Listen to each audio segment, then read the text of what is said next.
अलीकडे प्रत्येक गोष्टीचा एक ट्रेंड असतो. म्हणजे ज्याला वारं म्हणा किंवा फॅशन म्हणा, माहिती नाही काय म्हणायचं त्याला.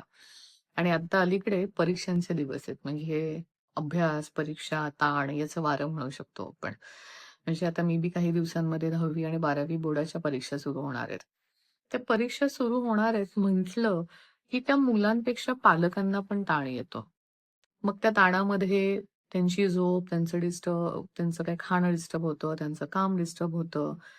काही जणं मुलांच्या रुटीनप्रमाणे त्यांचं रुटीन सेट करतात किंवा मुलाला 5:00ला उठवायचं तर ते स्वतः 4:30ला किंवा 4:00ला उठून त्यांच्यासाठी तयार होतील.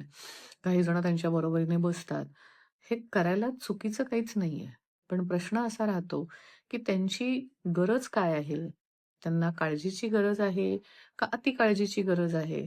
त्या अति काळजीमुळे तुमची हेल्थ तर खराब होतेच आहे. पण त्या मुलांच्या पण कदाचित मनावरती परिणाम होतोय का? परिणाम इन द सेन्स दडपण येतंय का? याचा पण पालकांनी विचार करावा. कारण कमी दिवसामध्ये इतकं काय-काय करणार आहात तुम्ही? जे वर्षभरात अभ्यास झालाय, त्याच्यावरतीच काही गोष्टी अवलंबून आहेत. ऑफकोर्स शेवटच्या थोड्या दिवसांमध्ये अभ्यास लागणार आहे. पण तुम्ही एकदम आत्ता शेवटच्या महिन्याभरात त्यांच्या मानगुटीवर बसून काय करणार आहात? त्याच्यामुळे तसं काही करू नका.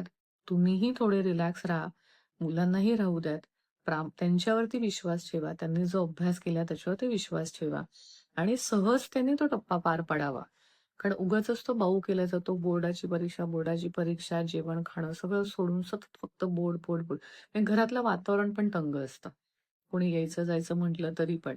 हां, काही ठिकाणी डिस्ट्रॅक्शन होत असेल, तर तिथे काळजी घ्यायची नक्कीच गरज आहे. पण म्हणून पालक हो, तुमचं जगणं विसरू नका. तुमचं काम विसरू नका. तुम्ही जगायचे थांबून, तुम्ही स्ट्रेस घेऊन मुलांच्या पर्सेंटेजमध्ये काहीही फरक पडणार नाहीये. तुम्ही अभ्यास घेत असाल घ्या, पण तो कसा घेताय? स्ट्रेस घेऊन घेताय का विदाऊट स्ट्रेस घेताय? हे नक्की तपासून बघा.